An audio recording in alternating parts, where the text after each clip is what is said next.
Okay, hello and welcome. This is the introduction before the introduction that we had been pre-recorded. Obviously, we've done a slightly different piece to this today with the coronavirus pandemic that's going on at the moment. We thought it was right to add this little bit into this week's Ring Talk. So, Steve, first of all, we'll talk about that. Obviously, we've got this pandemic at the moment.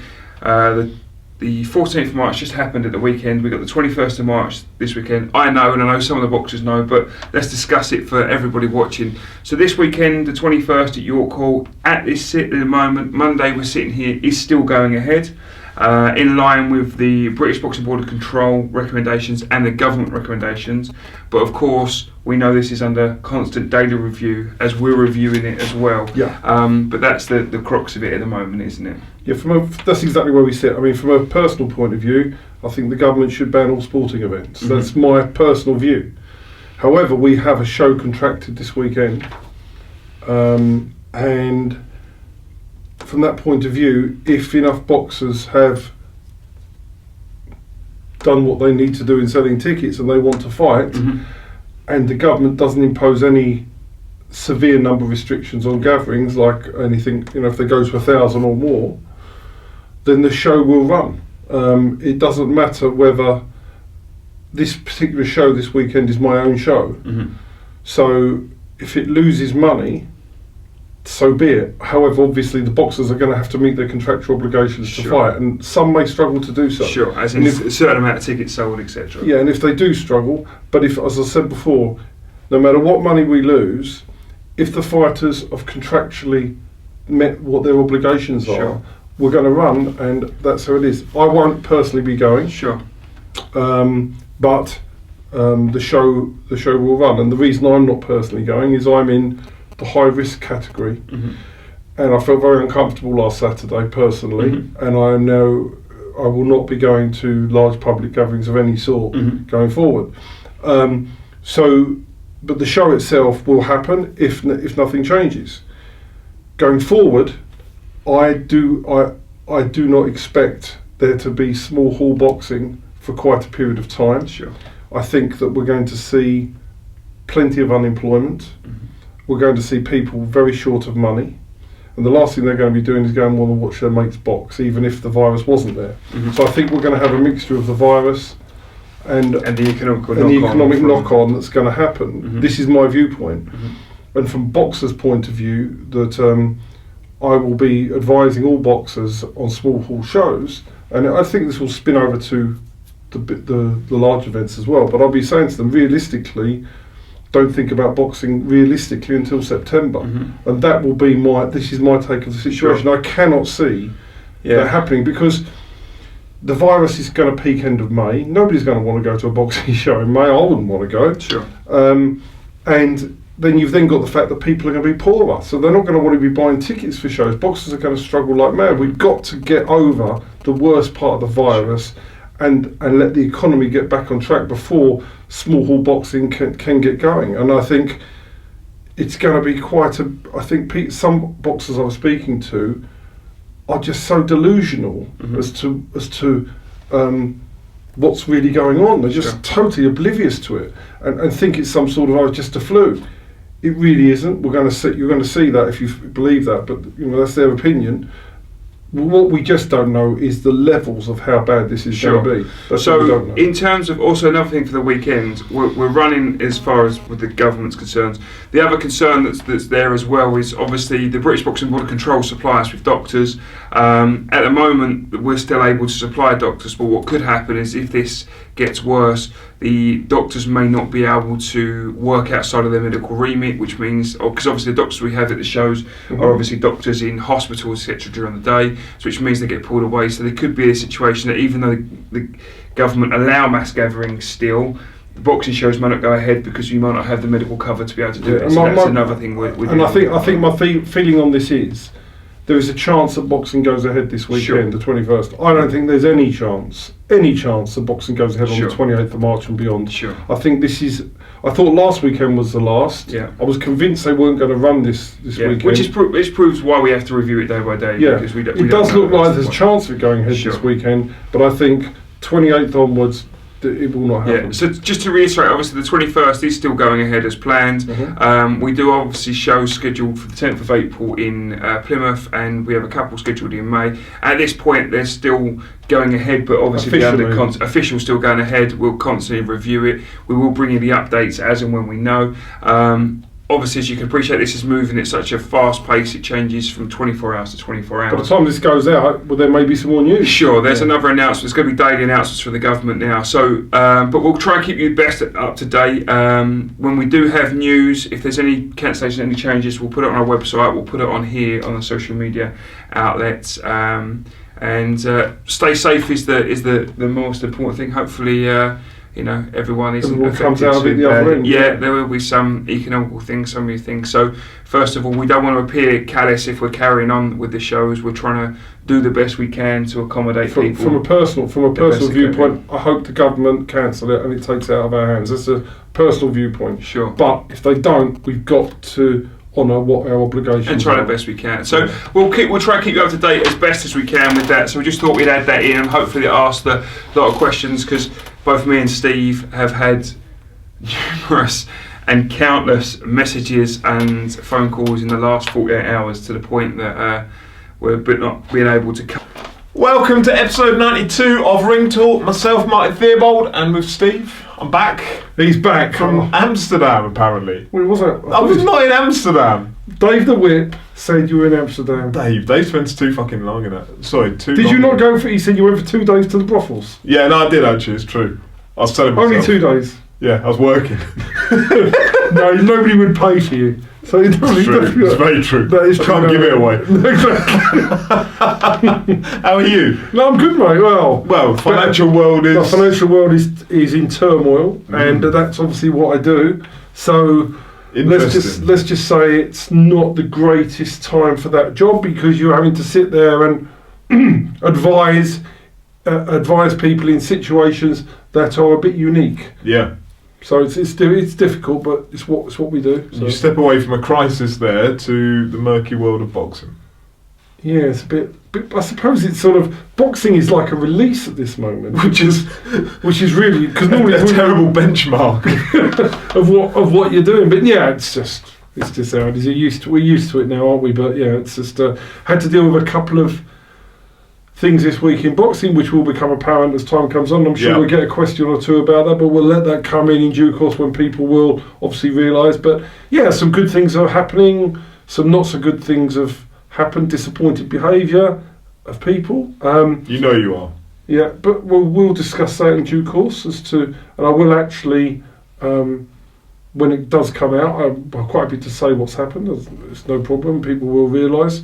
But it's just how boxing is sometimes, and you'll understand when I do give you the story as to why sometimes you get disillusioned with the sport, and probably why some people who have been in boxing a long time don't treat people well anymore. Because I say the same thing.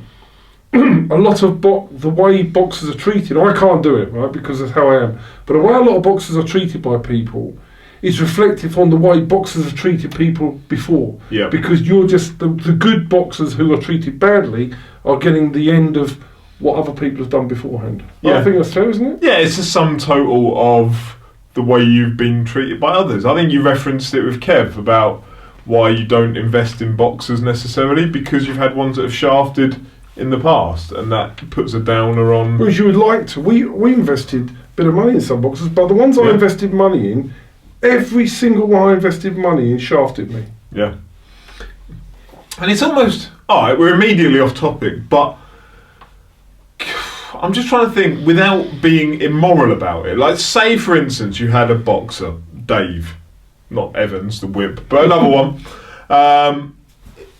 If you went to invest, you saw they had a world of talent, but couldn't sell enough tickets. But you knew if you put 20 grand into helping him out over 3 fights, then you could move him forward significantly quickly to a good level. But you've always got it in the back of your mind that Dave might well, after those 3 fights, go, right, I'm off. I'm going to sign with Eddie. I'm going to... Well, it's not even Eddie's not the problem. Because No. Sorry, Eddie, you could do that. But no, it's not Eddie. It would be another person would come to them and then we'd start getting the, I'm going to break my contract. Yeah. I'm going to do. I want my contract back. I want this. I want that. I want and make things really awkward, and then you end up. Look, you win because we do things right, but then you win, and then you've got a lot of grief, and then it's a lot. I will actually explain what happens when you win a case. And how and what then the boxer's obligations are. I will do that another time. I think that's important. But then why do I want to be chasing my thing to try and get my £20,000 back? If you did that, I mean, is there a potential that if you did that, if you said, here's 30 grand, get you through next 3 fights, through to a really big fight, I know those numbers don't necessarily stack up, but whatever, go with it.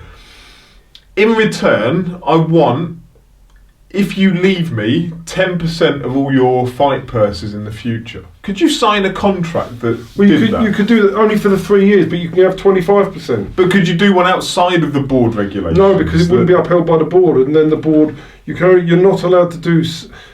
But there are people that work outside of the board already. I know, and it's just... it's that murky water, isn't it? But you see, the problem I have is also this. I'm a financial advisor. I'm regulated by the FCA, right? I do things right. Boxers are protected by dealing with me because if I do anything outside of my remit, my financial licence could be in jeopardy. So I am not going to breach rules and breach regulations. So I will work within the rules. So therefore it's not in my nature to do these other things anyway. But if I did them, I'm jeopardising my real business, and so therefore I'd rather just not get caught up in that. Yeah. And if somebody, because it's a horrible world, because you will get shafted. You will get shafted. I mean, I'm just thinking of ways that you could safeguard your own investment in somebody if you did that. Look, I can get, and I'd never do it. I can get any boxer probably to break any contract. Yeah. With the right there are ways and means. There are ways and means of breaking every contract, and I would know. I also know if a boxer does the wrong thing to me, how to ensure that they're doing it. But there are ways and means of breaking a contract, and as long as you've got enough money, to go the nth degree with courts, as long as you're always going to have the upper hand. But it's also money and energy and it should be bothered. Isn't it? But what I'm saying is that anybody could break. So if I do this and invest 30 grand, somebody who's got the money, the energy and enthusiasm and the know-all can drag me through courts that I may win in the end, but I might think, sod this. And you probably paid 40 grand in cost. And okay, there's a way of trying to get the money back, but what happens if they then, liquidate?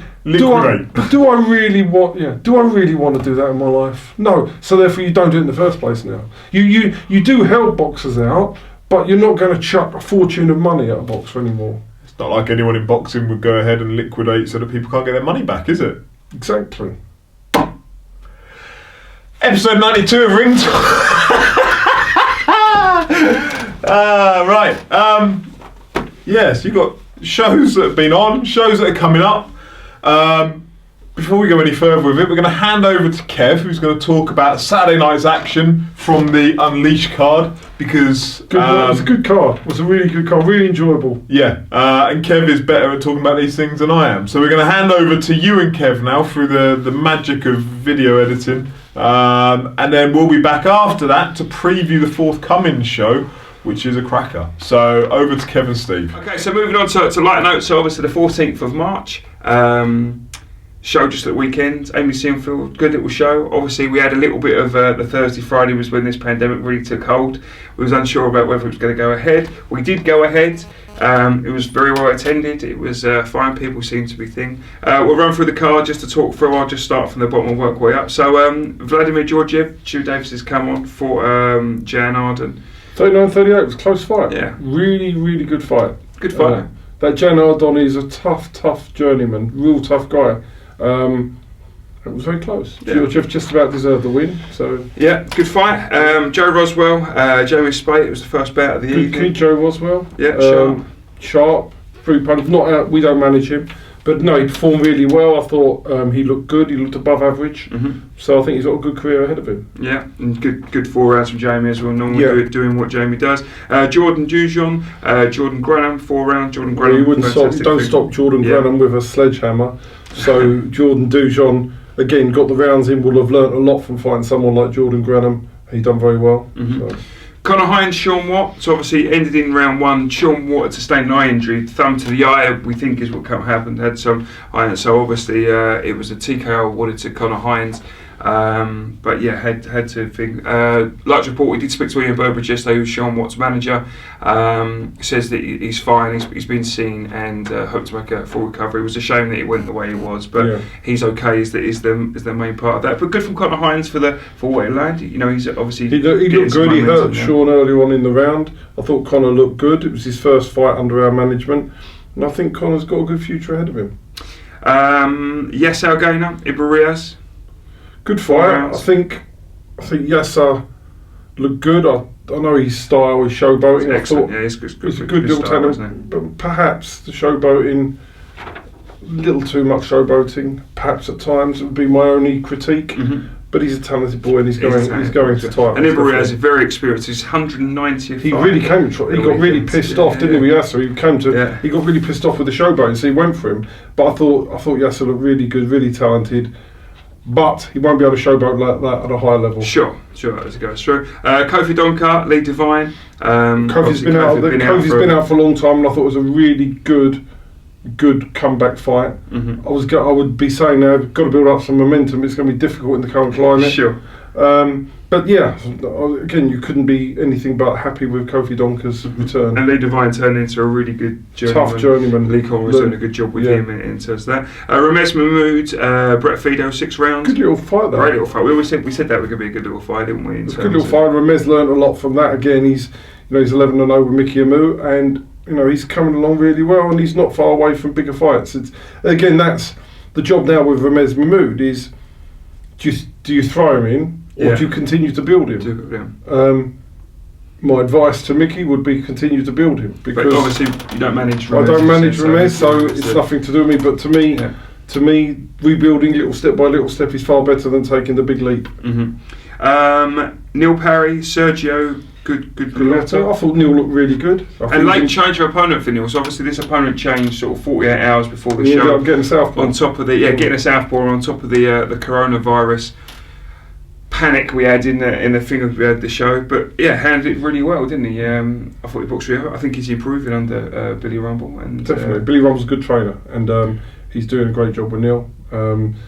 Again, sitting down and planning things is not really top of the agenda at the moment for reasons we've already covered. But when it all resumes and everything gets back to some sort of normality, I think Neil is ready to go in. Yeah, definitely. Ellis Zorro, Aussie. So obviously Aussie was a step up for Ellis. We knew it was going to be a handled it well. I thought he dropped Aussie in the second in the last round as well. He's not ready though he's definitely not ready for titles yet. Sure. I mean, I know there was talk about that, but if we're doing it right. Good performance with Ellis, but really good. But really good. I thought he handled Aussie brilliantly, and I'm really impressed with Ellis. I think he's a really decent cruiserweight coming good up. Opponent for him but at that point, there's a difference of saying you've got to time it with his lack of amateur experience. You've got to time it right, and he's not ready to go in yet. Mm-hmm. But he's a really, really exciting prospect and will win titles. Yes, like I say, Aussie was a good match for him, wasn't it? It's a good, the right sort of start to sort of bring in that tougher opponent. Body shots. Really, I thought Ellis was really, really talented, really good. The first title fight of the evening, so Jose Lopes versus Iain Martell, cruiserweight title. Fantastic fight as well, I want to say, first of all. It was a really, really good fight to watch. Martell won 97-95, despite the fact Jose is our lad. It was the right result. Yeah. Martell did win. He was just busier in the middle rounds. Yeah. Jose lost the first 2. Then I think I had him. He won. I had him winning the next 2. The ref had the same as well. Didn't I think Jose? Yeah. Then he had Jose ahead, and then he had him losing the middle rounds, and it was just not enough punches thrown. I'm afraid. But great fight though, wasn't it? It was a really good fight to watch, and congratulations to Martell, Graham Everett. They're good people. Jose for me, is just not achieved what he should have achieved. Sure, I thought he showed some really good stuff on the inside work. Terry Cole done some great work for him on the outside. He actually won. He got the better of the inside fighting rather than Martell, which was a surprise because Jose's obviously a long thing. Maybe didn't use the range as effectively as he could do. But 100%. It's easy to sit here afterwards and say, but it was. But I think even Jose and Terry's trainer, Terry said he's not doing in the ring what he does at home. I think it's likely that we've seen the last of Jose Lopez now. It's a shame. He's a nice, talented boy as well. But he wanted. You see that? Yeah, I mean, he's made that decision, but and I think. And he had the one fight back, didn't he? Hasn't been that active in terms of. I thought it was a really good performance on the back. That he hadn't had loads and loads of fights. I agree. He didn't have the momentum that Martell had. Correct. But he wanted to go in. I mean, for Jose, it was I want to fight for the British titles, or I don't want to box. Sure. Which you understand. But he's lost against Wadi for Southern Area. He's now lost against Martell for the Southern Area. Points, yeah. Very close, but he's not winning. Sure. Them. He's not winning them. So I think from him, I don't think we'll see him in the ring again. But it's his choice. Okay, Sean Phillips versus David Pagan. That was a mental fight, which will be up on YouTube. Yeah, if you haven't seen it, well, you haven't seen it yet because we haven't put it up yet. But once the company put it up, we will share it out. Absolutely mental. Phillips just literally charges across the ring, and him and Pagan go at it from the off. Yeah. 1 minute 49 seconds, I think. Mad fight. Watch this fight. Both get caught. Pagan gets caught heavier. Ends first round. So obviously great performance of Sean Phillips, managed by Martin Bowers down the thing. So nice to have him on the show. Both sides sold really well for that, wasn't it? It was a really good atmosphere in there for that fight. So that was a really good fight, but crazy to watch. And then Dean Richardson, the final of the evening versus Konrad Stempkowski, defending his Southern Area Super Welter title. Good performance. It looked in the first 2 or 3 he was going to get him out there, didn't it? And then tough man Stempkowski. And then he came back and Konrad, you're a tough dude. And he came back and caught Dean a few times, and then absolutely. Dean stepped it up again, and Dean was saying that he went into the fight not 100% well. Yeah, he was unwell the week before. But I thought it was a really good, solid performance. It's about managing where we go. When we move Dean up, which is again something that in normal circumstances we'd be planning this week, but we're not going to plan anything at the moment. One thing I would say about Dean in that performance was though that you see that he had to dig in at times and stuff like that, because obviously he's been knocking people out.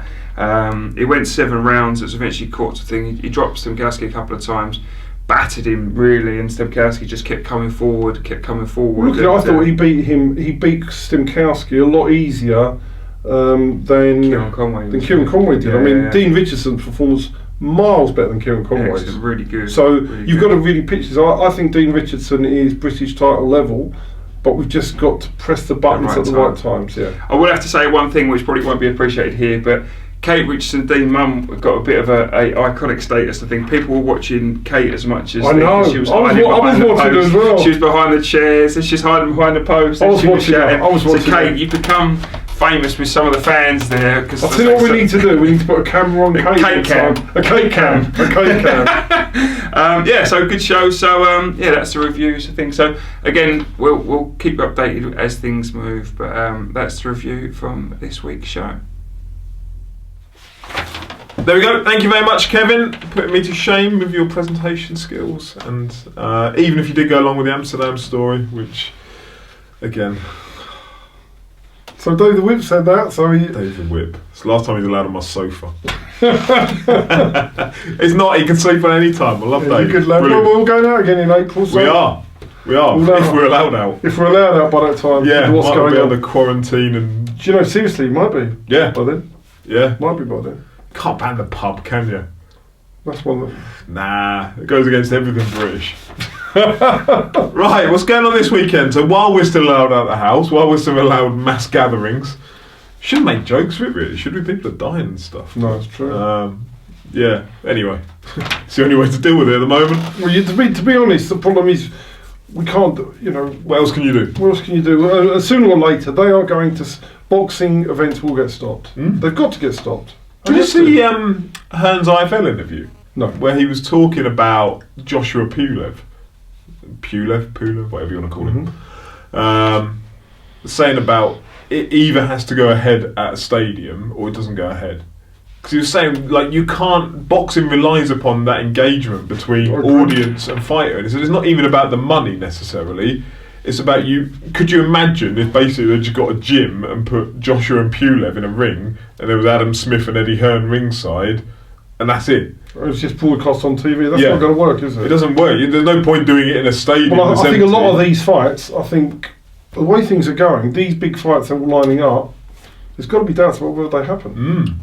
But Anyway, for the moment, we can worry about a show that, as it stands today, is going to happen. I've got a stag do coming up in May. I'm going to a festival. That better not be cancelled. Looking forward to it. You'll be very lucky to do that. I know. Right, yeah, this Saturday. Let's start. I've got the box rec print off here. I'm going to run through all the fights, save the big ones right until the end. So this is no disrespect to anyone on the card, but I'm going to start from the bottom of box rec. Explain box rec, you know, like my ordering. Mark Butler versus Jamie Spate. So Mark Butler 2-0. Yeah, I mean, Mark has been a little bit inactive. We covered before, he had ticket issues selling and stuff like that. Can I give praise to him quickly before you go on to it? I see on Facebook he does like PT sessions with people. Yeah. And if you buy like 3 PT sessions for 70 quid, he'll give you a ticket to his fight as part of it. Isn't that great? Brilliant. A different way of thinking about how to get those tickets out. I've got to give him all the respect. He's really working his nuts off to try and make it work. Yeah, so. And it's through his own time is costing, but it's a way of, and hopefully it's working for him. I've no idea if it is, but he said he's doing all right. A good way of thinking around a problem. Well, he's doing all right. He's confident because he's actually booked on to go out in May again because he said he's doing all right with it. So. No, I like that. Well done, Mark. So I think he's really talented as well. So moving across, really talented kid, exciting to watch. And he's got Jamie, which is a good test for all these young up-and-coming prospects. Yeah. Jamie is Jamie, and he really is. He'll come and have it when he fancies it, but otherwise he'll stand and talk to you in the middle of the ring. And the times I've watched him, he stood there, takes a pace, going, "Good shot, do that again." That's what he says? Yeah. You sit and watch him quite closely, and the times the referees have told him off a little bit. Shut up and get on with it. You can't shut Jamie up. No, it's true. Adrian Redman against Thomas Barrett. That's a really good fight, because Tom Barrett he comes to bring it. And the problem with Adrian, I don't think he's ever been out of second gear. He just does enough to win the fights, and we really need somebody who's going to come and bring it to him and make him work. So we're hopeful that this is a fight where we're going to see Adrian step up a level and go into third and fourth gears, because he's doing everything in second gear, and it's not, and I think Adrian will admit, it's not the best on the eye. He's effective, but it doesn't grab you. And I think he's got to start grabbing us now. Yeah, I've got to confess, I've seen a couple of Adrian's fights. I can't remember them. They don't come to mind. And that's what I'm saying. And that's what I'm saying. And that's what he needs to do now. He needs to get the momentum going, but also start to impose his will on fights. Right. See a big one Saturday then, Adrian. Exactly. Shocki Khan 1-0 against Budvicius. Yeah, Shocki's had the one. He's now come back for the second, and he's a talented kid, Shocki from Aylesbury. But Vecius does come and bring it, so it should be an interesting fight and a good second fight for him. Yeah, you've got to be beating Vecius if you're going to go on to bigger things. If you slip up at this stage against this type of opposition, maybe you have to reevaluate. Yep, I'm sure he's going to do a job. Bailey Donald, one of my I like Bailey. I've never even met him, if I'm honest. I've never met his coach Darren, but we hear quite a lot from them. And all I see of Darren is like positivity, and he's always out there pushing himself. And he's talking about coming on here, so we're going to hopefully get them both down here. Yeah, well, I'll meet him Saturday as well for the first time. So that'd be quite nice. Really nice people, really enthusiastic. I think he's going to end up being a very good trainer, Darren Wiseman. I think he's got everything you want from a trainer. And Bailey Donald is an exceptional young talent, but he is young, so we have to remember that. Yeah, so he's fighting. We don't know yet. What's going to be Dylan Draper? Dylan Draper's medical issues, so he's come off literally. So at this point, we're looking for a new opponent for him. All right, Jordan Warren on his debut, taking on Callum Hyde. And Jordan comes from Norwich way, and Callum is obviously a good test for somebody starting out. Jordan's had around 10, 11 amateurs, so not the most experience, but I'm really excited to see his debut, and I think he's going to be quite exciting to watch. So it should be a good fight. Do you get nervous when you've got someone in against Callum Hyde? And I ask that because Callum's had 32 fights, never won one. Now, out of those 32, I'm going to take a guess Callum could have probably won a handful of them. I think he's won a few and not got a decision. Exactly. And we all know the role. At some point, Callum has to win one because if not, he's going to be getting a telling off by the board. Well, the board aren't that bothered. It's not about losing. I think it's about what they don't like is if you're getting stopped, if you're losing 40-36 every time. If you're competitive, because what they've said is they're fed up with a boxer fighting one of these stage fights where you have two journeymen fighting each other and the home journeyman wins, he gets a win on his record. The board said to me, we are not interested, we ignore it. Yeah. So this is just a waste of time. These fixed fights, when I call them fixed fights, they're just recycled fights, don't actually mean anything to the board, to them. But at some point, presumably, Callum's going to want to get that win on his record. He'll want to win. And the longer his losing/drawing record goes on, the more likely it is presumably that he's going to go looking for that win one Well, night. he goes looking for the win a lot of times. Yeah, okay, but there's more chance that he may step through his own gears. Yeah, potentially. possibly. And I say, does it raise alarm bells when you think about who you're partnering him off Not really, because, if Jordan's going to be making it and making progress, he's got to beat Callum. Simple as that. If he doesn't beat Callum, it's where he knows where he's at. Yeah. Imagine turning down fighters that never won. Bradley Spencer against Ian Morrell. Bradley is 4-0. 4-0 now. He's I thought he'd have more than that. No, because he's sort of been Stop start, isn't it? He's been getting married. I think he's been more sort of focused on the female side of things. He's had breaks. He's had a change of trainer. He's had quite a few things, but he's going to get some. We're aiming to get him some momentum. Who's he with now? Then he was with Brian G and Brian Barry G. and Connell. He's with. Who is he with? It's just slipped my mind. I'll come back to it in a minute. But yeah. But yeah, Bradley's making good progress, and he's very happy with his lot, and we've got to start moving him on. Yeah, it's good to see him back. Neon Samuel's taking on Jordan Granham. How's Jordan Granham had 78 fights already? Think of all the money he's churning in. Yeah, if he's picking up 800 quid to £1,000 somewhere per fight, it's more than that, isn't it? But yeah. Well, I'm just at 4 rounders and that, but by the time he's paid out everybody, say he's picking up somewhere around that. I hope he's investing it wisely. Good on you, Jordan. But it is important. I say to all the journeymen, don't waste the money and live the high side. Bank the money, save it for a house. Do your Monday to Friday job. Put that 78 grand in a bank and pay a bit of tax on it and go and buy yourself a house. Yeah, brilliant. I hope he has. Anyway, sorry, Neon Samuels. Neon Samuels had an injury, so it stopped him progressing on as much as he should.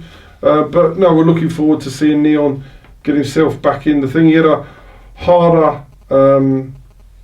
first fight than I ideally wanted for him. Jordan is a bit more on the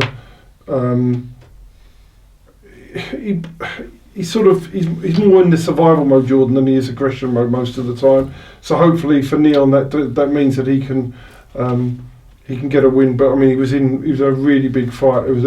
What we didn't realise in his first fight was his opponent was on a warning from the board and was told that they were watching him, and he had to perform that night. So the other kid gave everything for it. So it was a really tough, much tougher than we thought it was going to be. But he showed a lot of grit still. He deserved to win the fight. But we need to start building him now. Hopefully he stays injury free and we can develop him through to title contention. Ryan Copland, who we're going to hear from later in the one to watch, 3-0, is taking on Dale Arrowsmith. So I'm expecting Ryan to win this. He's trained by Rob Hodgins, who's a really good trainer, and he's sort of late in the day. He's 34 years of age, Ryan, but it's a shame he didn't start 5 years before. But we're going to have to rush him through now, get some momentum, and hopefully put himself in title contention by the end of the year. Yeah, that's the plan. Jake Spring, 2-0 against Paul Scaife. We rate Jake Spring highly. He's been in the one to watch before. I think Jake had a long time off. He came back. He fought Jamie Spate last time. I really rate Jake, and I'm expecting him to put in a really good performance. Good fight, I like him. Ishmael Oladipo, against Chris Healy. That's Mickey Amu's heavyweight. I think that could be a real... Chris Healy's got a winning record on him. It's a tough fight. It's a tough fight, and he still comes to bring it. That could be a really good fight, that. Yeah. But as a heavyweight, you don't get gimmies anymore. Yeah. Don't get gimmies. So you've got to produce as a heavyweight. So Chris Healy will be there to bring it. He's a really talented kid, Oladipo, highly regarded. Used to spar David Haye, but to me, he's not come in so far in what I consider to be good physical condition, and and the condition he's turning up in, he's not going to go very far, and he's restricting his talent from showing. I don't know what condition he's in, but if he comes in athletic, he could be a real star of the heavyweight division. Yeah. If he comes in the condition he's coming in, he's not going to be a star of the heavyweight division. It's literally a job, isn't it? Like, I'm out of shape and you're out of shape. We're not heavyweight boxers. No, he needs to get in shape. Go on, good luck, Ishmael. Yeah, hope you do it. One of my favourites, William Webber. Young man. I love him. 6-1 now. You've taken 6 wins since signing. I wasn't. He didn't have the one loss with me. No, so no, I'm leaving that one off the record. I think he's great. That doesn't count. I think he's a great fighter. I think he's one of our brightest talents. I like Paul as well. And Sarah. But he's one of. I'm not going to mention. I think we've got 3 little superstar talents around. And he's one of the 3. And I'm not going to say what the other 2 are because you just get. But I'll mention him. I think he's a great fighter. I think he's destined to be a champion. He's got the right attitude. He's got a great team behind him. And this is not an easy fight. Jan Arden he just won last weekend. He's 2-3, so he brings it. But that's good. We want William tested a little bit now. So a guy that's still ambitious, he's perfect for him. Was William's last fight the stoppage one? Yes. Yeah. I like that. With some of your prospects, I'm not going to name anyone. What frustrates me most is when they cruise to a 4-round win, and you think, "Fuck." But then that's in round 2. We were talking about Adrian Redman. He's the prime example of somebody that does enough just to he cruises. Yeah, when you think, I know you're going to win this fight. You know you're going to win this fight. I'm not saying you should be taking stupid risks. I'm not singling Adrian out for this at all, but there are numerous people. Yeah. I'm not saying take stupid risks, but give us something to break the monotony of a 4-round, tick over almost. William doesn't do that. William goes out looking to bang. Like, he's developing that strength and he's developing that kind of killer instinct. But with him, he's going out every single round to stick it on someone. But by the way, Adrian has promised me that I'm going to see a different Adrian Redman. So I'm looking to see him stick it on. I'm going to hold him to account for this. I want to see him do it. Right, we'll discuss it next week. Yeah, we'll discuss it next week. But yeah, with William, I think that fight went up and I stood next to his mum during the fight, and bless her, she stands looking at the wall during the rounds. Does she? Yeah, it's like the Blair Witch Project. She's stood staring at the wall because she can't watch him fight. And then at the end of the round, she'll turn round and I suppose she had a really bad experience at the start of his career. Yeah, so. But she wants to be there, but she doesn't necessarily want to watch him in the ring. Completely get it. Lovely family, great stuff. Big Charlie Duffield is on your card. He's managed by Mark Tibbs, so good to see Charlie feature on one of our shows again. It's always going to be exciting with Charlie. He's another one to go out and stick it on you. Doesn't always work for him, as we've seen. I'm looking forward to seeing him because he's very exciting. We're just in the process of changing his opponent over. Daryl Sharp pulled out. Yeah. Who was originally his opponent. But yeah, so I'm excited to see him at the weekend. I like Charlie as a bloke as well. Nice fellow. A lot of time for Charlie. Nice fellow. A lot of time. Mo Gharib against Michael Horobin. He's really hunting down the titles now, Mo. He wants title fights this year. I saw he was sparring Ashley Theophane. Yeah. Do you know what I like Mo? He's a cocky little kid, isn't he? But he's really nice. He's actually a really nice kid, and for me, he's got the ability.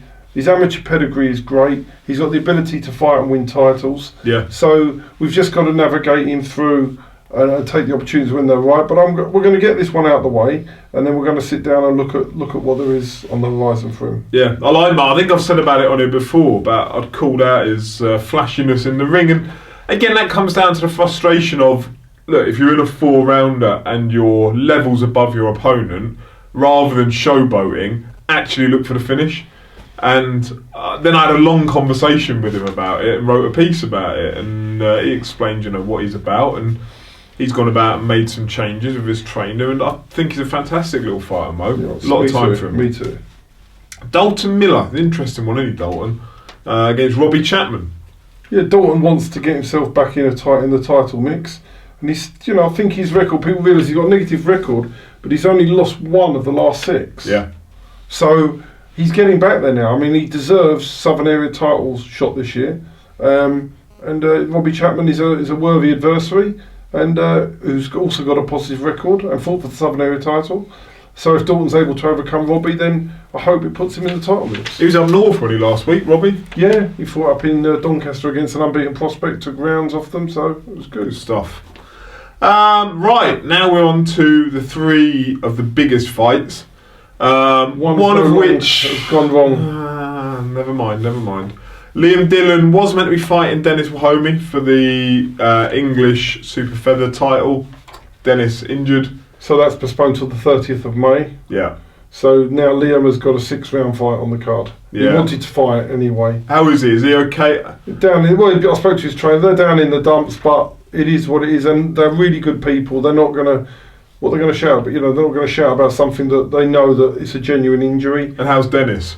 Well, we're just getting all the SP for it all, but they're gutted. But it's only a couple of weeks he's got to take a break from, so it'll all be subject to everything being normal in this country. It'll happen on the 30th of May. Did you debate not letting Liam fight on this one, given that you're going to put it forward to the May Not date? really, because he's trained so hard for it and he wants to fight. So I gave the choice to Liam and his trainer, Steve Kipps, and they decided they wanted to fight still. So totally get it. Yeah, fair enough. Right, Adrian Martin against Sean Robinson. English Eliminator. Yeah. Great fight. I managed both lads. They both wanted a big fight. They both got a big fight. They're both lovely kids, and I've got the utmost respect for both of them. Yeah. That's about as much as I'm going to say about the fight. Oh, I love it. Adrian, his career was in cruise control till he got beaten by Jimani Camiro. That's my view. You're his manager, obviously your view's probably going to be somewhat different, but I feel he was in a complacent zone. That's fair. I agree. No, I totally agree. And I think that that night against Jimani took a bit of a beating, in all honesty, in a fight that he probably, I know it was a late notice change of opponent, ideal world, probably wouldn't have even been in the ring with. But he was, and he took a bit of a beating in my view. He lost that fight. He lost that fight on paper. I think that's the kick up the backside that he needs to push on his career. Whether Sean Robinson is the right person for him to push on his career, we'll find out Saturday night. But brilliant they've both taken it. Adrian is as tough as nails. Only my view, I don't think Sean has the power. If Jimani didn't have the power to get Adrian out of there, I know it's over more rounds, and I know Sean is a more natural at the weight, but I'm not sure Sean will have the power to take Adrian out. But I think he's got the boxing ability to make life incredibly difficult for Adrian. Adrian has great boxing ability, probably again not the power to take Sean out. So then he's going to come down. I reckon by round 7, it's just going to be about heart. Good fight, isn't it? It's brilliant.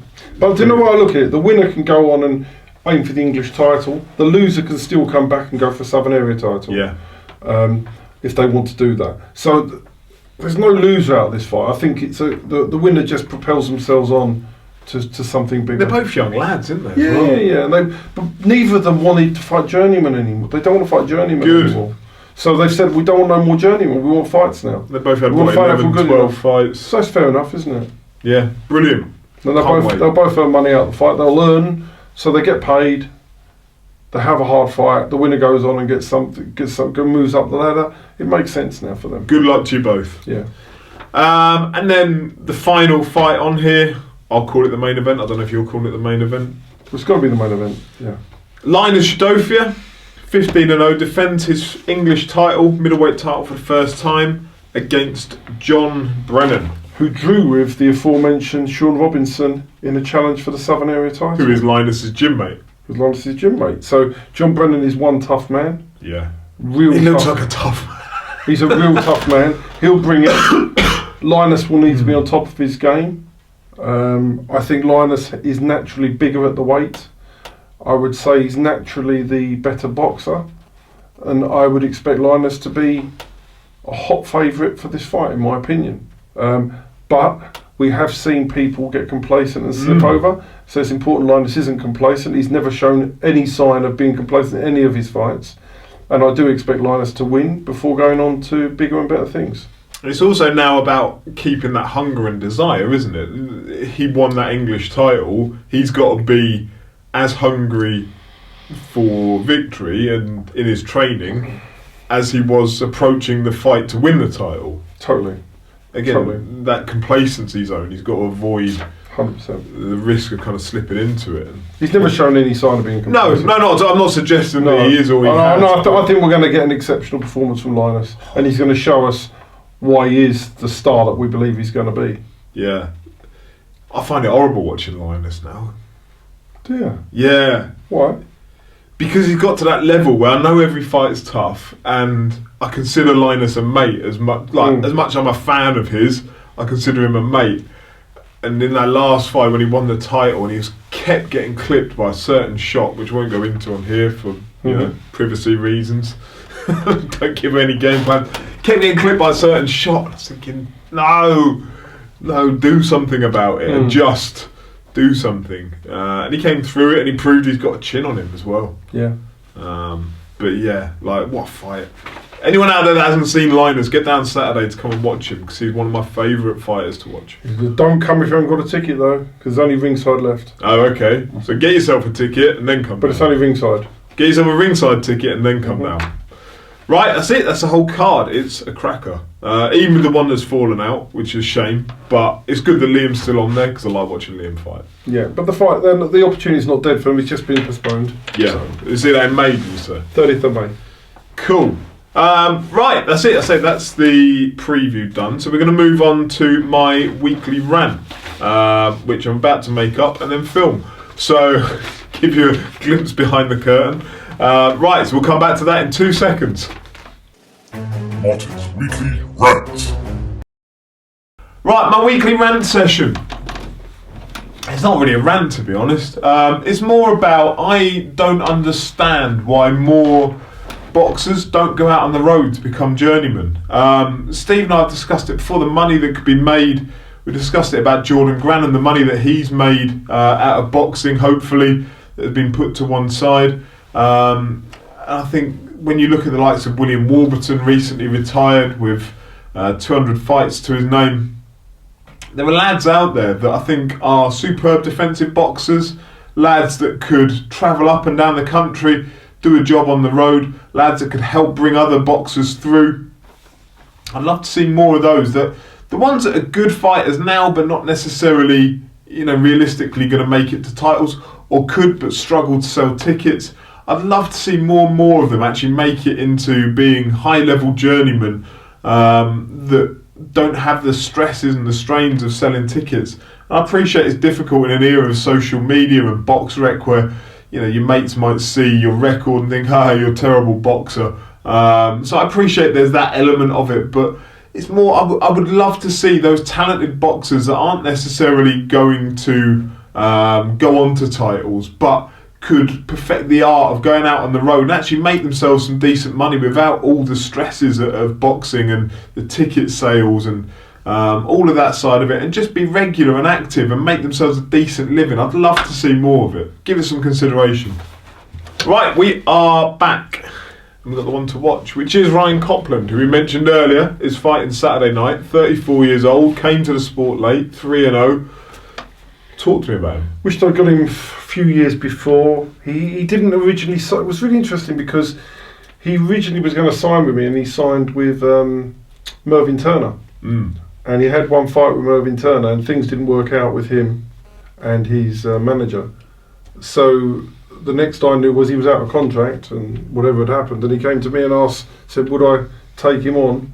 Bearing in mind he didn't go with us in the first place, but I was delighted. He's a nice kid, so we took him on. We've got him 2 wins on the bounce, and now we're hoping to do the third one. And I think realistically we've got to aim for a Southern Area title really within the next 9 months. Yeah, the clock's ticking on. We've got to get going for him. He's talented and he's capable of winning the Southern Area, so we've got to get him. Got to get his numbers up, get him the activity, and get him into a Southern Area title fight. And that's my aim with him. Cool. Right, we're going to hear from Ryan himself, who's going to tell you about himself, his career, and how he's been preparing for the fight. So over to you, Ryan.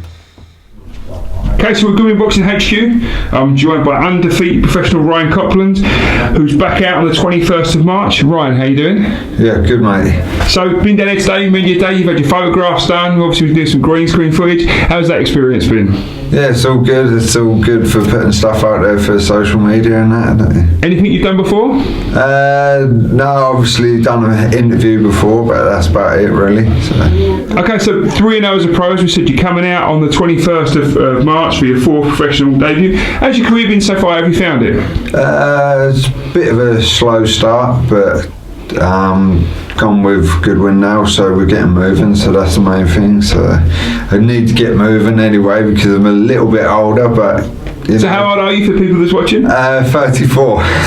So we need to get moving. But so it's all good. So 34 years old, obviously turned a little bit later, so you had some gaps in between that sort of stuff. So obviously 2020 you're really looking to push on, and obviously starting with that on the 21st of March. How important is it for you to build that momentum and obviously get fighting regularly? And very important really, because I just want to show what I can do, what I do in sparring and everything. I want to be able to put it out there, you see, and just see where I can get with it all, you know. So time's not on my side, but all we can do is move, isn't it? So yeah, exactly. So obviously you're in a great camp. Obviously Suffolk Punch down in Ipswich. You got obviously a good stable there, some good boys down there. Obviously your coaches Matt, Rob, and Zach.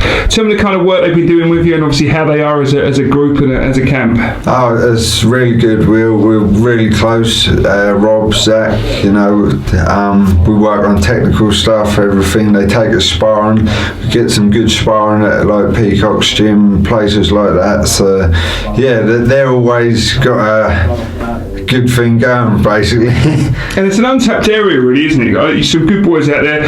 They really do like their boxing, you know, in Ipswich and Suffolk and the Norwich area. And it's good that obviously now you've got a few boys coming from your area that's really starting to put it on the map as such. Yeah, definitely. Yeah, we're getting put on the map.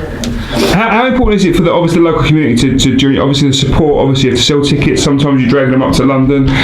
You know, how important is it to have everybody in the community with you? That's really important. Obviously after we sell tickets and everything, we show how important it is. You know, we give each people that buy tickets and that a bit of time. You see, like a lot of them, the ticket sales are like from the gym, and we help them out and everything because it really means a lot to us at the end of the day.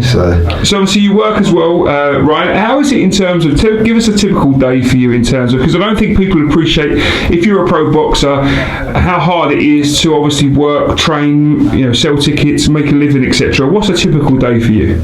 Typical day is waking up at 6 in the morning, going for a run, coming back, having a bit of breakfast, then go to work. Then what do you do for a job? I do driveways, okay, paving and tarmacking. Okay, so physical. Yeah, fairly physical. Come back, obviously see my babe and missus, spend about an hour or two with them, then back to the gym. So it's just good that they can let me get on with it, to be fair. So. And how hard is it being away from, like you say, you know, your little and your missus, and how understanding are they to, because again the time constraint that professional boxing takes is massive. Cool, massive, yeah. Sometimes I get a bit of grief, but the missus is good really, and you know, it's nice to be with your children. I don't want to miss her life or anything, but I do put it in at the gym as well, so they are very understanding, to be fair. So. Excellent, right. So people want to get hold of you, people want to follow your career. Are you on Facebook, you're on Instagram, or Twitter? How do they get hold of you? Yeah, Facebook, Instagram, obviously telephone, anything. We'll put it out there, we'll put your session. Alright, Ryan, we'll look forward to your fourth pro fight on the 21st of March. Thanks for joining us today. Thanks a lot, cheers. And we're back with everybody's highlight of the week, the Trevorism.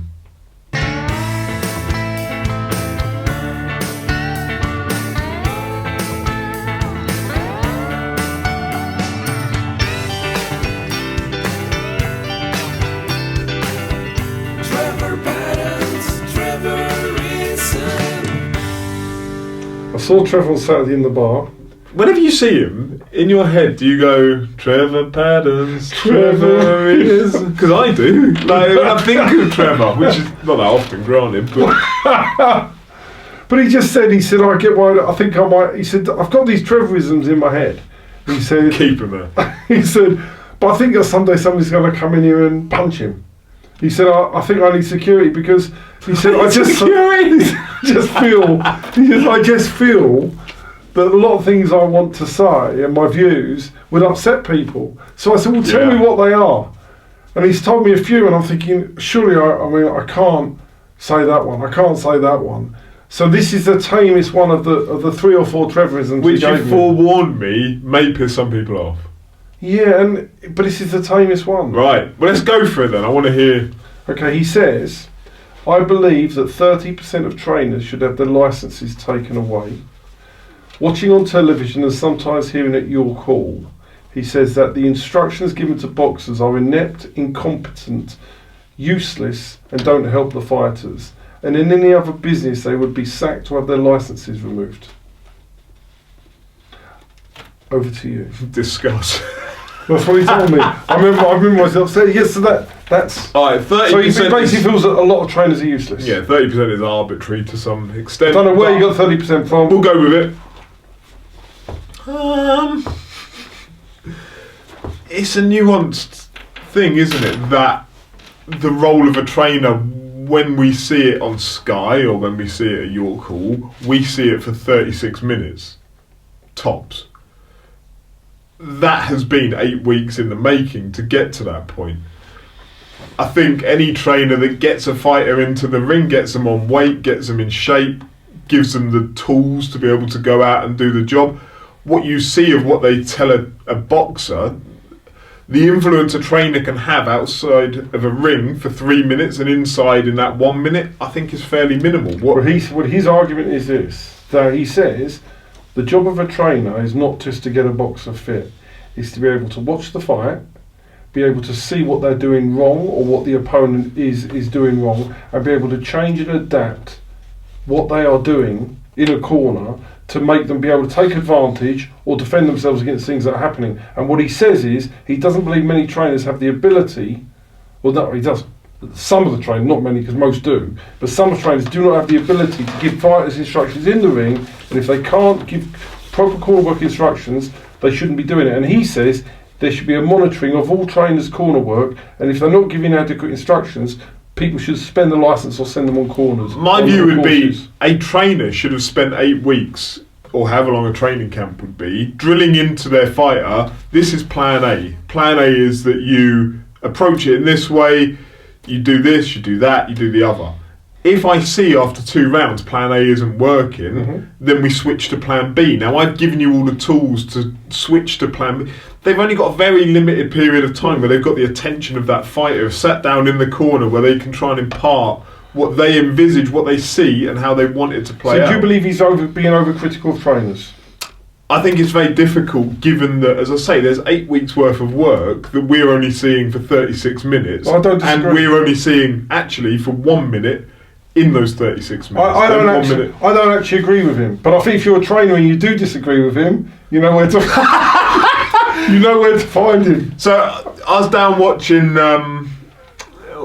Kay's fight, the one that you couldn't make it to with traffic and roads closed. Yeah, and Curtis fighting. So you could see there, Xavier had given Kay the tools to go out against a fighter that he'd researched. I don't know what was said in those 1 minute gaps in between rounds. I think Xavier's a brilliant. Because I've got to say, Xavier to me is a brilliant trainer. Yeah, he watches everything. He's got to the minute detail. But you could see there was such a minute detail, and there were certain triggers for Kay. But you know, he'd clearly researched that Bilal Rekman was active for the first minute, 90 seconds of a round, and then not so come the end. Kay just kept a strong, solid guard up round his face. Bilal was too tall to be able to punch into the body of Kay. Right. So Kay just basically let him unload for 60 seconds at the beginning of every round into his forearms, off the elbows. Nothing was particularly coming around the side. It was all straight shots. And then there was clearly, I don't know what the trigger was, but I guess Xavier would know when 60 seconds, 90 seconds had gone, whatever his timing was, to say, right, now it's your turn. Now go for it. if that wasn't working after 3 or 4 rounds, I would imagine Xavier had a plan B that says, right, okay, we've tried plan A, it didn't go as we had suspected. Now, I don't know, switch to southpaw, do whatever it is. Those are the things that the trainer gives in the toolbox that they only get that very short period of time to impart into a boxer and get them to go out and action it. So I think it's very hard to judge a trainer by that 1 minute period that we actually get visibility into. That makes sense. That's my view. That makes sense. It's not to say there aren't terrible ones out there, because I think there are, but I don't think we can necessarily judge them based on what we see. I think it's far more. I would need to see more of what goes on before. Really that. fair. No, I do agree. I mean, I think Trevor has these things from watching some stuff on television and thinks that. I mean, you do see some pretty bad, especially some of the foreign trainers on television. They look like they've just come out of the car wash, don't they? They're washing cars, and they're in the corner. You think you've not even got the equipment for cuts. It's just ridiculous. No, I don't know whether he's talking more about the foreign coaches or the English coaches, but yeah. But I mean, what do you really want to see? Do you want to see? Was it Teddy Atlas when he had? I can't remember the lad's name. He was going, "We are firemen. We are like that." Isn't telling him what to go out and do for the next minute. It's just him being a bit of a loudmouth in the corner and creating a spectacle of himself. No, Don't need to see that either. No, I agree. Totally agree. Right, so I don't often disagree with Trevor. I try and play devil's advocate, but I think he's being overly critical, perhaps, without having all the information. Or maybe he does. Fair. Maybe he does go down and watch like 8 weeks of training camp, and we just don't know about it. Maybe that's what he's referencing. Yeah. Right, Q&A time. We've got some good ones in this week. Ross Newton on Twitter. What happened to Paulie Upton following signing with Steve last year? I think when he signed, we arranged a couple of fights. He didn't fulfil them. And I feel that sometimes this happens with boxers who they've had a breakout, they feel they really want to do it, they sign up to do it, and then it all becomes a bit too difficult, or life gets in the way. So it does appear that the Paulie Upton comeback has stopped before it started. It's a bit like when I applied to go and do the marathon. I was really enthusiastic when I signed up for it, and I was dreading it when I got the letter through. And thankfully, I didn't get to do it. Yeah, so I think it's more often than not with boxers who've had a break. Not many boxers who have a break for a period of time they think about coming back, but most don't do it in the end. Yeah, I think it's probably quite natural, isn't it, that for someone like Paulie that stopped the first time round when he was still at his physical ability to do it, but probably fell out of love with certain aspects of it, to then come back, start the process again, then remember what you didn't like about it in the first place. It's probably quite difficult. No, I can get that. Anthony Ridley on Twitter. Is Steve looking to pitch something to the Zone management team to get his shows on their streaming platform when it launches in the UK? We spoke to various TV companies before. I've had meetings with ITV, I've met Channel 5, I've met so many of them. Yes, we will pitch it if they want that, but at the moment it's Eddie Hearn that's in control of that, right? So, I think it'll all run through Eddie Hearn. The Sky Design thing, it really intrigues me as to what's actually going to happen, because you cannot be all things to all men in this business, and I just don't see how. I don't see how Eddie with a Sky contract and Eddie with a DAZN contract works. Listen, I think Eddie's the best promoter out there, right? It's like having a wife and a girlfriend. I don't know how that's going to work. Yeah, you know those comedy programs where you'll end up with some bloke who's got someone giving birth in this room and someone giving birth in this room, and he's the dad of both, and he's got to skip between them without them noticing. Feels a little bit like that. Yeah, I just don't know how that's going to work. Don't see it, do you? There's a massive conflict there. No, I think you rewind to when DAZN was launched in the US, there was a lot of talk of we could make mass programming here, not just showing you the 4 main event fights, but we can show you hours of the build-up, them arriving, all the shoulder programming that will go along with it. None of that's ever happened. And so you're going to have an awful... If you've got DAZN, if I go and pay £5-10 a month for DAZN, and the only thing they've got is boxing and some fringe sports, but boxing is their sales platform to start with, I'm expecting a lot of content for my But £5 then, to £10 a if month. all the Sky fighters, the Warren fighters will be with BT, the Sky fighters, Sky. what are you going to show? Yeah. But then rewind it back to Fight Pass, because you were originally involved in Fight Pass, We weren't had you? the, one of the 4 Dave players, Caldwell, Steve Wood. yourself, and someone else. I can't remember who else But it never quite worked out as maybe the dream or the idea was initially built. Yeah. Which was, we'll sort of stream these small hall shows Yeah. as part of your Fight Pass annual But subscription. there wasn't any real money for there was No upside. There was a little. I think there was. I can't remember what it was, but there was something, but it wasn't very much. But you couldn't really put big fights on with the budget. There wasn't a big budget. So if they do something like that again, we'd be delighted to be a part of it, and we believe if we'd be able to stage some great nights with a little bit of budget. But at the moment, I don't think any of us know exactly in what format the DAZN, Eddie, Sky marriage is going to work. Yeah. I mean, it appears to be that the way they're wording it is that Eddie's going to run Sky and run DAZN. Maybe he's got to move. I don't understand how that's going to work and keep everybody happy. But Yeah, along a similar path, the Mac is back on Twitter. Just some generic TV coverage questions. Why not, when his shows are by far the best small hall in the country, are they not shown? because my name's not David Hay, Barry McGuigan, Mick Hennessy, whoever it may be. They are looking for a name. It doesn't really matter whether you can provide the best content out there. They're looking for the supposed interaction. I mean, David Hay, massive interaction. Ricky Hatton, I guess, had massive interaction. Barry McGuigan had massive social media interaction. They're looking for somebody who's got this humongous social media interaction. That's the way they're going now. Ultimate Boxer have got their own deal, but that's for their social media interaction and the money they've got backing them. It's very difficult for somebody who's just a really good professional promoter outfit, but being a non-celebrity type boxing figure to get in there. Really is difficult. I know it's crazy. I know it makes no sense, but it's just the way of the world, and that's why you get some of the dross you get on television. Yeah, agreed. Lee, at last, I hope you're well, Lee. Starting off, how good is March 21st going to be? Not as good as it was before the Liam Dillon fight got collapsed. It's a good show. It's no longer a great show. That's fair. That's fair. Still, get your tickets. Yeah. Last ringsides. How good did it feel having two boxers in title fights and a show on in York Hall? No. Good? No, not at all. Couldn't be anything worse. I mean, You had to make horrible decisions. Well, I had the horrible decisions. I had murder. I was at York Hall trying to do the fights. I then had murders at Brentwood over a glove issue, which was just ridiculous. Do you know the story? I do. Well, I'm not going to repeat that here. No, you told me about it on the Murders there, so I had to rush and sort that out, then rush down to Brentwood, and it was sorted. I was sorting out on the phone all my travels. Then left the fight, and any chance I had of getting to Luton with the M25 was blocked and delayed, so I couldn't. So that was on. So all of a sudden, all I'm doing is I'm missing fighters who I want to see at York Hall. Got to see Curtis, who lost unfortunately, so that was gutting. Just lost in the last 2 rounds.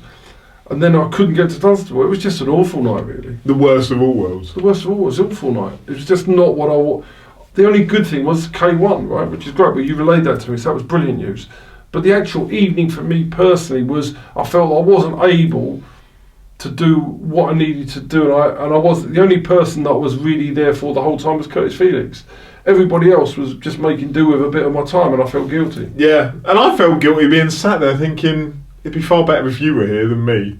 Like, I could sit and watch it and text you updates of it, but I'm not the right person to be. Well, I couldn't do anything. I had to go to Curtis Felix's because he was on the away fight on the show, and it is the right decision because it's where the problems arise, and normally when you're not in the home, when you're not organising the show. Yeah.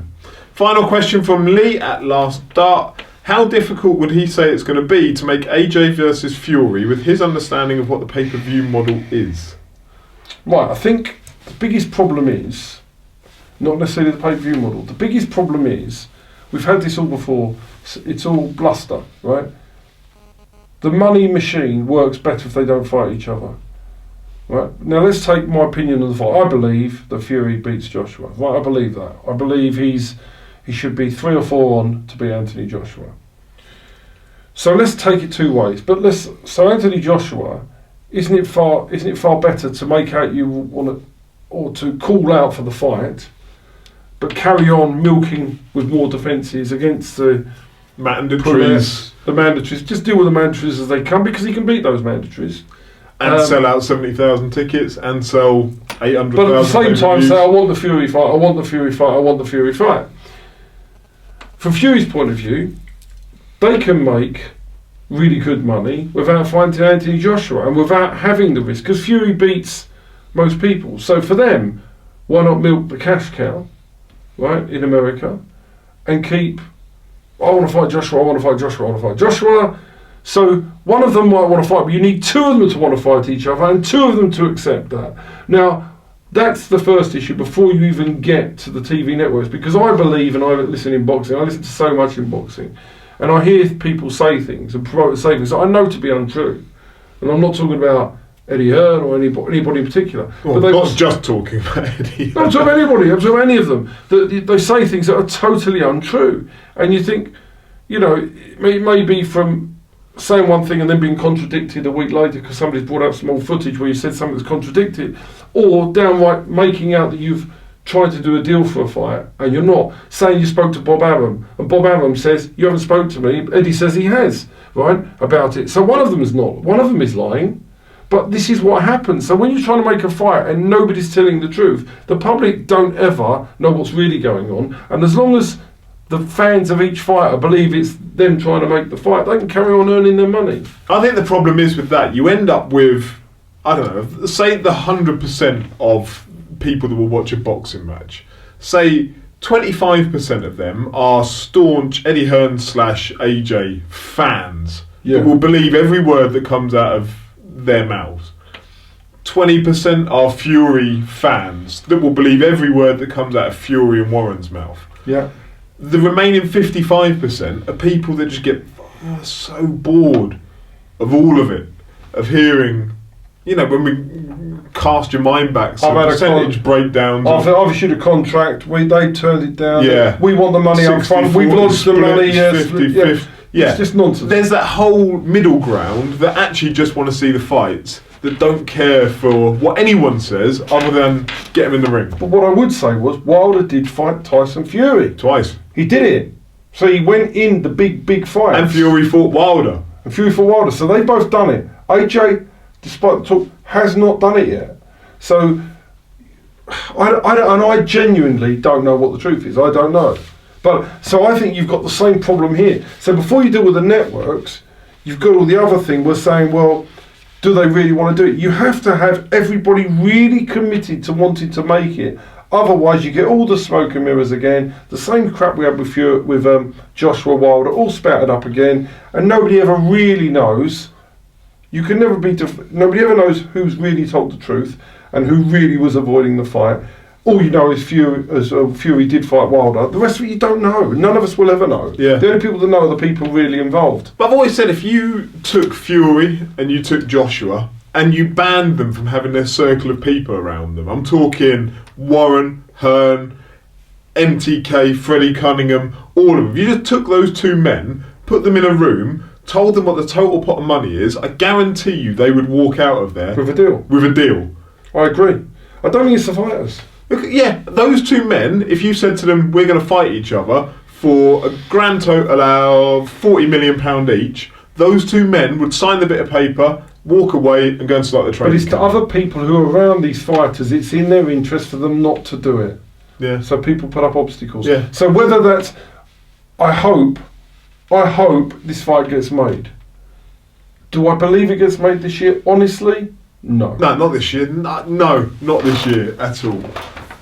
But as I say, the last two people I typically would blame for this are the two people that would step in the ring, which is sad. But there's too many money people, TV networks, promoters, and silly people. I think if you look at, for example, if you take Tyson Fury, he's got Bob Arum involved, he's got MTK involved, he's got Frank Warren involved, right? There's more involved. How many people are on the payroll? Yeah. And how many egos? The egos that you've got. But how many people on the payroll? Why on earth do you need that many people? I don't understand why there are so many people hooked up with a boxer. I don't get it. and it is particularly difficult. And I'm not saying that it's all of those people's fault. But there's something somewhere. That Fury Wilder thing was so ridiculous. Sorry, not Fury Wilder. The AJ Wilder thing was so it became ridiculous. farcical, didn't it? It was a farce, wasn't it? Arguing over who said what to who. It was just so ridiculous. But there was obviously one or two of the parties that were deliberately trying to avoid that fight, but make out they weren't. And to this day, you're never going to know. Yeah, agreed. Apart from you look back at that Barry Hearn interview where he said, we don't need that fight for 2 years or whatever. You think, there's probably your answer. Very possibly. That's not singling Barry Hearn out, as I'm sure other people had the same thought processes, but didn't necessarily record them on an IFL. But Barry was just being honest. Yeah, and I was being honest. I think Barry's just being honest. Yeah. But what Barry said was, I don't want the fight. It didn't happen, did it? Yeah. But he was right. He was right. So again, you don't know what's going on. But at the end of the day, what is the job to make the best fights, or is the best job to make the fighters the most money?